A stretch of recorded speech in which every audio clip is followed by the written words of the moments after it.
योग करो निरोगी काया में आपका स्वागत है। मैं तिलकराज धीमान हिमाचल से हूँ और मैंने जैसा कि सबसे पहले योग के बारे में बताया था कि योग के हठ योग ग्रंथों के अनुसार योग के 7 अंग हैं।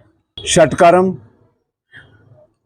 आसन, मुद्राएं, प्राणायाम, प्रत्याहार, साधना और समाधि, ये हैं योग के 7 अंग। तो षटकर्म को शुरू करने के लिए सबसे पहली क्रिया, योग को शुरू करने के लिए सबसे पहली क्रिया है षटकर्म, जिससे योग की शुरुआत होती है और इसको दैनिक दिनचर्या में मिलाया जाता है। षटकर्म से ही योग की शुरुआत होती है और दैनिक दिनचर्या में मिलाना चाहिए। तो उसमें मैंने पहले षटकर्म की 6 क्रियाओं को बारी बारी करके दिखाया था, संपूर्ण षटकर्म, जिसमें षटकर्म में नेति है, जल नेति और दूध नेति, घी नेति, सूत्र नेति और रबड़ नेति, ये है जल नेति के अंग। तो मैंने पहले जल नेति करके दिखाया था पहले वीडियो में, संपूर्ण षटकर्म योग में जल नेति करके दिखाया था। जल नेति क्या है कि पानी पहले नाक से पीना और मुंह से निकालना, फिर मुंह दूसरे नाक से पी के तो मुंह से निकालना और मुंह से पी के नाक से निकालना। इससे गले के ऊपर के अंदर के सारे हिस्से की एक एक नस की सफाई होती है, रेशा बलगम सब निकलता है, पूरे आंखों को, कानों को, पूरा अंदर के पूरे गले तक श्वास नली को लाभ मिलता है। लेकिन कुछ उसके बाद मैंने एक बस्तर धोती, दूसरी क्रिया थी षटकर्म की बस्तर धोती, जो मैंने 5 मीटर कपड़ा मुंह से अंदर निकला था और बाहर निकाला, उससे फेफड़ों की और पेट की पूरी छोटी आंत बड़ी आंत तक की सफाई होती है। दमे के मरीज 3-4 बार करने से दमे के मरीज बिल्कुल ठीक होते हैं।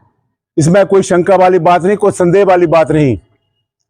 तो आज उसके बाद मैंने जल नेति के बाद दूसरी क्रिया दूध नेति अभी करके दिखाऊंगा, और इसके बीच में मैंने एक घी नेति करके दिखाया था।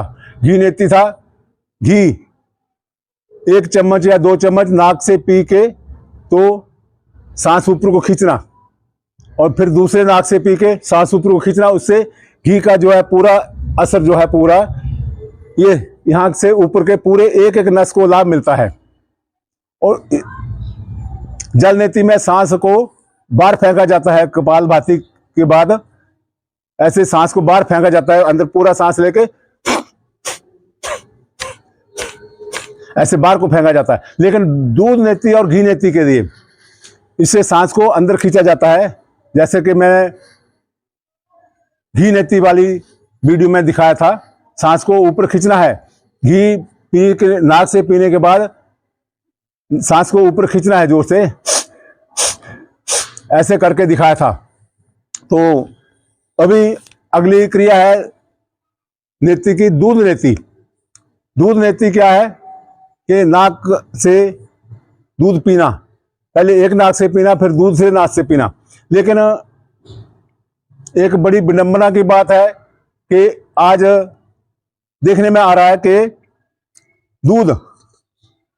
दूध को ऐसे लोटे में, टूटी वाले लोटे में पोट से लेके, तो दूध को आम देखने मिल रहा है कि दूध इस नाक से पीते हैं ऐसे और इससे निकाल देते हैं, फिर दूसरे नाक से पीते हैं और ऐसे निकाल देते हैं। यहाँ पर दोनों नासिकाओं का एक कनेक्शन होता है अंदर यहाँ पे, तो दूध यहाँ से लिया और यहाँ निकल गया, उसका कोई फायदा नहीं। वो तो सिर्फ एक वीडियो बनाने के लिए ही दर्शाया जा रहा है, बाकी उसका एक नए पैसे का भी धेले का फायदा नहीं है उसका कि हमने दूध नेति करी है। दूध नेति क्या है कि हमने 1 गिलास दूध का इस नाक से पीना है और फिर सांस को अंदर जोर से खींचना है, तो उससे ये दूध का जो असर है ये हर इतने ऊपर के हिस्से के और नीचे तक जाएगा।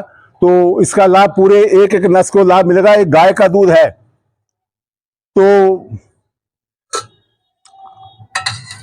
जब हम दोनों नाक से बारी बारी एक एक गिलास दूध पीना है तो इसका पूरा फायदा मिलेगा। श्वास नली को भी और फेफड़ों को भी और दिल को भी पूरा फायदा मिलेगा। पेट तक, लीवर तक इसका लाभ मिलेगा। गाय का दूध है, सींग वाली गाय का, देसी गाय का दूध है ये।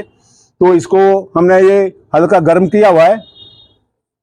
तो इसमें धागे वाली मिश्री, मैं वैसे धागे वाली मिश्री का इस्तेमाल करता हूँ। कुछ लोग चीनी भी डाल लेते हैं तो भी कोई बुराई नहीं, लेकिन धागे वाली मिश्री जो है एक औषधि का काम करती है। तो ये है गाय का दूध और इसको हमने अभी ऐसे नाक से पीना है। तो ये दूध पहले देखना है, दूध गुनगुना दूध है, ज़्यादा गर्म भी नहीं होना चाहिए और ठंडा भी नहीं होना चाहिए। सावधानी ये है कि दूध ज़्यादा गर्म होगा तो लगेगा, तो अंदर लगेगा तो वो भी थोड़ा नुकसान कर सकता है, और ठंडा होगा तो भी नुकसान करेगा, तो उससे नज़ला तक की ऐसी बीमारी पकड़ती है। तो ये दूध नीति बिल्कुल हल्का गुनगुना दूध से करनी है। तो अभी ये दूध थोड़ा गर्म है, ये दूध थोड़ा गर्म है, इसको हमने थोड़ा फेंट के ठंडा करना है थोड़ा। ये ऐसे एक गिलास दूध का है, एक नाक से पीना है और दूसरा एक नाक से दूसरी बार पीना है।